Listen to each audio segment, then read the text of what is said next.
की एक बड़ी खबर आ रही है, जहां पर एक बार फिर से मौसम बदलता हुआ नजर आ रहा है। यानी कि यूपी में मौसम विभाग का अलर्ट देखने को मिल रहा है। अगले 2 दिन तक भारी बारिश के आसार बने हुए हैं। कई जिलों के लिए रेड अलर्ट भी जारी कर दिया गया है। प्रशासन को अलर्ट मोड पर रहने के निर्देश दे दिए गए हैं। बड़ी खबर है, अगले 2 दिन तक भारी बारिश के आसार बने हुए हैं। एक बार फिर से मौसम बदल रहा है। आमतौर पर देखने को मिलता है कि अगस्त के आखिरी हफ्ते में मानसून जा चुका होता है, लेकिन सितंबर का दूसरा हफ्ता भी अब शुरू होने जा रहा है। और लेकिन ऐसे में साफ तौर पर देखने को मिल रही है कि स्थिति जो है वो सामान्य होती हुई नजर नहीं आ रही है। मानसून अब भी है, इसकी वजह से लगातार स्थिति तस्वीरों के माध्यम से भी बयान हो रही है। जलभराव की स्थिति यहाँ पर पैदा हो गई है।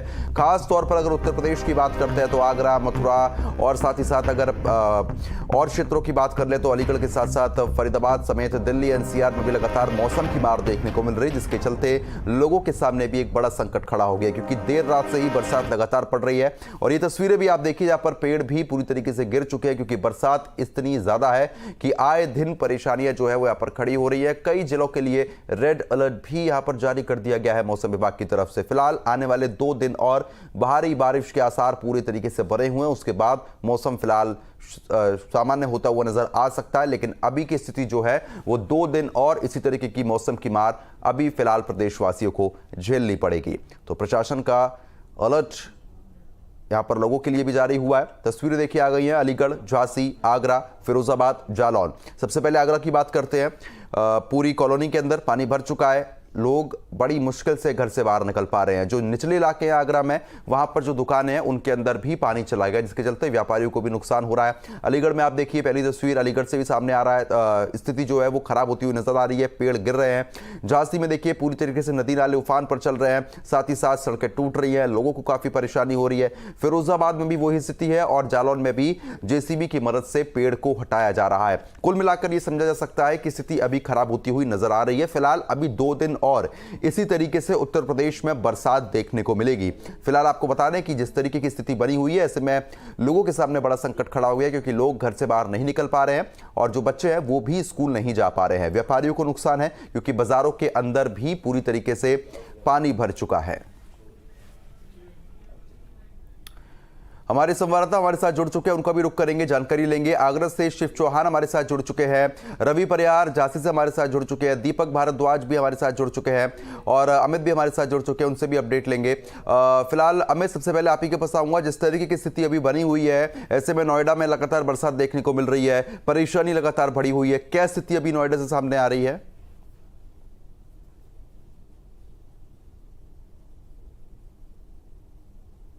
2 दिन से अगर बात की जाए, नोएडा, दिल्ली एनसीआर के इलाकों में रुक रुक कर बारिश हो रही है और बारिश होने की वजह से कई जगह से जो कच्चे मकान हैं उनके गिरने की भी जानकारी सामने आई है। अभी कुछ देर पहले सेक्टर 58 के पास मेन रोड पर एक पेड़ गिरा है। पेड़ गिरने के बाद से आवाजाही पूरी तरीके से ठप हो चुकी है।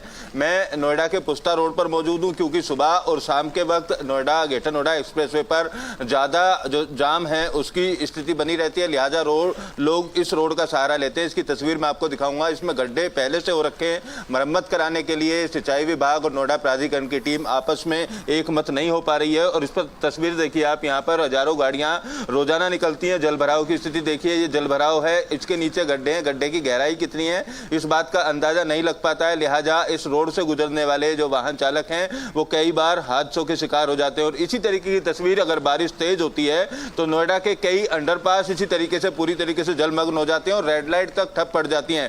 रेड लाइट ठप पड़ने से जाम की स्थिति लगातार बनी रहती है और मौसम वैज्ञानिकों ने जिस तरीके से अगले 2 दिन तक इसी तरीके का मौसम बना रहने का अनुमान जताया, उसके बाद जो हालात हैं वो और ज्यादा खराब होते हुए दिखाई देंगे। खासतौर पर ऐसी रुक रुक कर होने वाली बारिश के बाद कई कच्चे मकान और कई जो निर्माणाधीन बिल्डिंगें हैं या दीवारें हैं उनके गिरने की खबरें लगातार सामने आती हैं, क्योंकि धीरे धीरे होने वाली बारिश से उन तमाम इमारतों को नुकसान पहुंचता है। फिलहाल अभी की अगर बात की जाए तो बहुत ज्यादा शहर के अलग अलग इलाकों की बात की जाए तो बहुत ज्यादा जल भराव की स्थिति तो नहीं है, लेकिन काफी इलाके ऐसे हैं जहां गांव के इलाके हैं वहां पर जलभराव की स्थिति है। फसलों को नुकसान होने की भी जानकारी सामने आ रही है और पेड़ गिरने की वजह से जाम की स्थिति भी बनी हुई है। फिलहाल यहाँ की नोएडा ग्रेटर नोएडा प्राधिकरण की अगर बात की जाए तो दावे तमाम तरीके के बरसात से पहले किए गए थे। 10 करोड़ के आसपास रुपया खर्च किया गया था नालों की सफाई को लेकर। बावजूद उसके जितनी भी बारिश हुई है उसके बाद तमाम दावों की पोल खुलती हुई नजर आई है। ठीक है, हम आपके पास तुरंत लौटेंगे, बने रहिए आप हमारे साथ।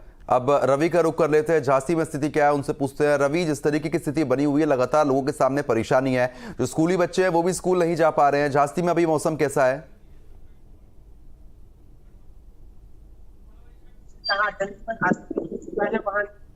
और नाले उफान पर है और कई गलियां और गांव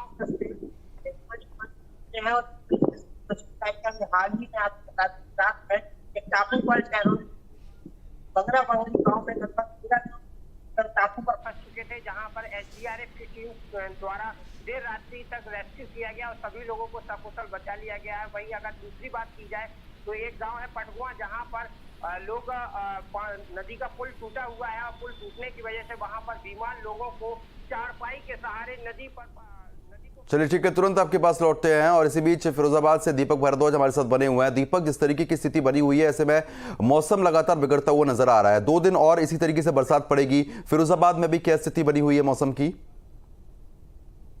बता दूं कि पिछले 35 घंटे से लगातार बारिश हो रही है और ये बारिश अगर बात करें बंद होने की तो 5 मिनट से भी बंद नहीं हुई है। और लगातार इस बारिश के चलते कई जगह ग्रामीण हो या अच्छे शहरी क्षेत्र हो, तमाम जगह जलभराव हुआ है। विद्युत व्यवस्था पूर्ण रूप से ठप हो गई है। अगर बात करें विद्युत व्यवस्था की तो 133 kVA का जो सब स्टेशन होता है जिससे पूरे जनपद के लिए सप्लाई होती है, वो कल फूक गया था, जिसके लिए पूरे जनपद में 18 घंटे तक कई ग्रामीण क्षेत्र रहते और शहरी क्षेत्रों में 18 घंटे तक लाइट नहीं रही, जिसके लेकर के चीफ इंजीनियर से लेकर और तमाम जो वरिष्ठ अधिकारी थे वो सामने आने की किसी भी तरह की जहमत नहीं उठाई। रात में लगभग ये लोग काम करते रहे और तब जाकर के रात के 2-2:30 बजे यहाँ से विद्युत व्यवस्था सुचारू रूप से हुई है। और वही जिस तरीके से मौसम बना हुआ है, जिलाधिकारी फिरोजाबाद रमेश रंजन ने तत्काल कल रात 11:30 बजे एक आदेश जारी किया, जिसमें सभी नर्सरी से लेकर के इंटर तक के जितने भी छात्र थे उन सबकी छुट्टी कर दी है और किसी भी प्रकार के शिक्षण संस्थान को खोलने की साफ मनाही की गई है। साथ ही आदेश में यह भी कहा गया है कि जिस तरीके कोई भी इस तरीके का आदेश मानने से जो भी स्कूल या संचालक जो भी होंगे उनके खिलाफ कड़ी कार्रवाई होगी। और मौसम जिस तरीके से अभी भी बना हुआ है उस मौसम से साफ लग रहा है कि लगभग जो मौसम विभाग का जो ये अलर्ट था वो साफ दिखाई दे रहा है और कल तक इस तरीके के मौसम होने की संभावना है। कई जगह जलभराव होने के कारण वृक्ष टूटे हुए हैं, पेड़ टूट गए हैं, रास्ते टूटे हुए, जलभराव है पूरे जनपद में, तो काफी स्थिति भयावह दिखाई दे रही है। पहली बार ऐसा लग रहा है कि जो बरसात अगस्त में जाकर के खत्म हो जाती थी वो लगभग सितंबर का आधा महीना हो गया और इसमें भी अभी तक बरसात थमने का नाम नहीं ले रही है। ये साफ देखा जा रहा है कि बारिश का एक प्रकोप है वो पूरे जनपद में साफ दिखाई दे रहा है। जी बिल्कुल, अगर जलभराव की बात करते हैं तो जलभराव की स्थिति क्या बनी हुई है दीपक? क्योंकि फिरोजाबाद से इससे पहले भी तस्वीरें आई है कि हल्की सी बरसात में जलभराव की समस्या सबसे ज्यादा देखने को मिलती है।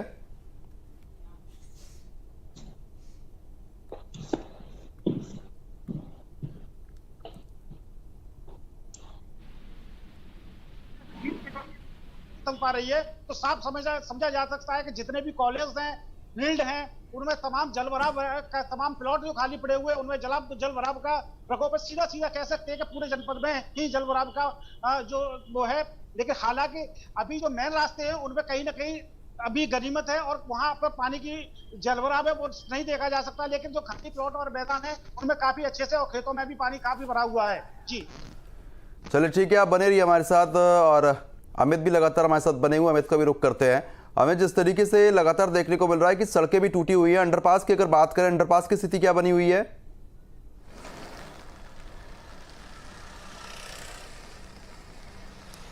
बिल्कुल, देखिए नोएडा के कई ऐसे अंडरपास हैं, सेक्टर 93 के पास, उसके अलावा सेक्टर 126 के पास में कई ऐसे अंडरपास हैं जहां पर जरा सी बारिश होने के बाद जलभराव की स्थिति बन जाती है। महामाया फ्लाईओवर के नीचे पेट्रोल पंप है, वहां के अंडरपास में भी इसी तरीके की तस्वीर सामने आती है। और लेबर चौक के पास, अगर खोड़ा कॉलोनी के पास होने वाले रोड की बात की जाए तो जल निकासी ना होने की वजह से वहां भी घुटनों तक का पानी बरसात के बाद देखने को मिलता है। ये जलभराव ना हो उसको लेकर करोड़ों रुपए का बजट पास किया जाता है हर साल, नालों की सफाई करने का दावा किया जाता है, लेकिन बारिश के बाद नोएडा जैसे शहर में जलभराव से हालात बद से बदतर हो जाते हैं। जिस रोड की मैं तस्वीर आपको दिखा रहा हूं, ये तकरीबन 11 किलोमीटर लंबा रोड है जो सेक्टर 94 से 151 तक जोड़ता है। क्योंकि यहां पर रेड लाइट नहीं है तो ज्यादातर वाहन चालक इस रोड से जल्दी जाने के लिए निकलते हैं। हजारों की संख्या वाहन चालकों की होती है, लेकिन इसके गड्ढे पिछले 2 साल से ऐसे के ऐसे ही हैं, गड्ढे और ज्यादा हो चुके हैं। कहीं ना कहीं सिंचाई विभाग कहीं ना कहीं गड्ढे जो है वो परेशानी खड़ी कर रहे हैं नोएडा वासियों के लिए। बने रहिए आप हमारे साथ, आगरा का रुख कर लेते हैं, शिव चौहान बने हुए हैं। आगरा से स्थिति क्या बनी हुई है शिव? क्योंकि आगरा में लगातार बीती रात से ही बरसात लगातार पड़ रही है और अब सुबह भी हो चुकी है, अभी भी बरसात जारी है, क्या स्थिति बनी हुई है?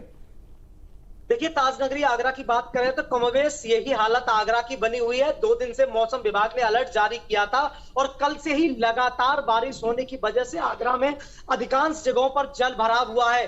आगरा शहर में आम जनजीवन पूरी तरह से अस्त व्यस्त हुआ है। हालांकि इस बारिश की वजह से किसानों को भारी नुकसान का सामना करना पड़ेगा, क्योंकि अधिक बारिश होने की वजह से किसानों की जो खेती हो रही है, सब्जियां हो रही हैं, उसमें जल भराव हुआ है। आगरा मौसम विभाग ने जब अलर्ट किया तो आगरा प्रशासन भी पूरी तरह से अलर्ट हुआ है। कहीं ना कहीं अपने अधीनस्थ अधिकारियों को जिला अधिकारी ने आदेश दिए हैं कि उपजिला अधिकारी, नगर निगम, नगर पालिका और नगर परिषद को कि कोई भी मकान जर्जर है या गिरासू हालत में है उनको तत्काल सचेत किया जाए और सुरक्षित स्थान पे पहुंचाया जाए, क्योंकि मकान बारिश में कभी भी गिर सकता है। हालांकि एक तस्वीर मकान गिरने की बाहर इलाके से जरूर सामने आई है।